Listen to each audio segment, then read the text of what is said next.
ये हरे रंग की आंतों जैसी चीजें वास्तव में क्या हैं? इनसे ऐसा भोजन तैयार किया जाएगा जो आपको हैरान कर देगा। देखिए, इस भोजन को बनाने के लिए टोकरी में चावल डाला जा रहा है। उन चावलों को पहले धोकर पानी में भिगोकर रखा गया था। अब उन्हें छानकर निकाला जा रहा है। इसके बाद मशीन में डालकर पूरी तरह से पाउडर बनाया जा रहा है। फिर चावल के पाउडर के साथ कोरियाई साग अच्छी तरह मिलाकर फिर से मशीन में डालकर बारीक किया गया। बारीक हो जाने के बाद इन्हें एक बार और मिलाकर ठीक से मिलाया जाता है। बाद में इन्हें एक और मशीन में डाला जाता है। उस मशीन से मिश्रण पतली शीट की तरह बाहर आने लगता है। वास्तव में वे और भी अधिक बारीक हो जाते हैं। पतला होकर बाहर आने के बाद मिश्रण को उबाला जाता है।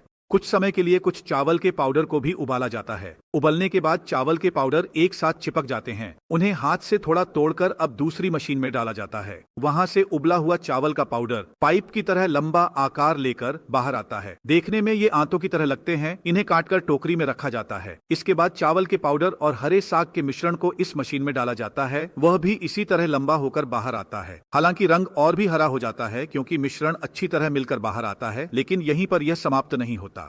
कुछ लोग इसे मशीन में डालकर और अधिक मात्रा में बना लेते हैं। फिर इसे विशेष आकार में काटकर सीधा रखा जाता है। बाद में इसे छोटे छोटे टुकड़ों में काटा जाता है। इस समय यह कुछ हद तक सॉसेज जैसा दिखता है। इतनी सारी प्रक्रियाओं के बाद जो चीज बनाई जाती है वह है राइस केक। कोरिया में विभिन्न प्रकार के राइस केक बनाए जाते हैं, जिनमें से यह एक है। कई ऐसे लंबे राइस केक को मिलाकर एक पैकेज बनाया जाता है। इन्हें खींचने पर यह और लंबा हो जाता है क्योंकि यह राइस चिपचिपे चावल से बनाया जाता है। देखने में यह लंबा होता है, लेकिन कोरिया में इसे बायलर राइस केक या गोल राइस केक कहा जाता है। इस तरह के और भी प्रकार के राइस केक कोरिया में बनाए जाते हैं। लगभग वही प्रक्रिया है, बस इसे सूखे चावल से बनाया जाता है। पहले चावल को धोकर पानी में भिगोया जाता है। इसके बाद उस चावल को छानकर मशीन में डालकर पाउडर बनाया जाता है। फिर उसमें लाल बीन्स का पाउडर मिलाया जाता है। इसके अलावा पतले कटे हुए मीठे कद्दू को अच्छी तरह मिलाकर एक बर्तन में रखकर उबाला जाता है। दूसरी ओर एक और बर्तन में पहले विभिन्न प्रकार के नट्स, मटर, बीन्स और कुछ पतले कटे हुए कद्दू लिए जाते हैं।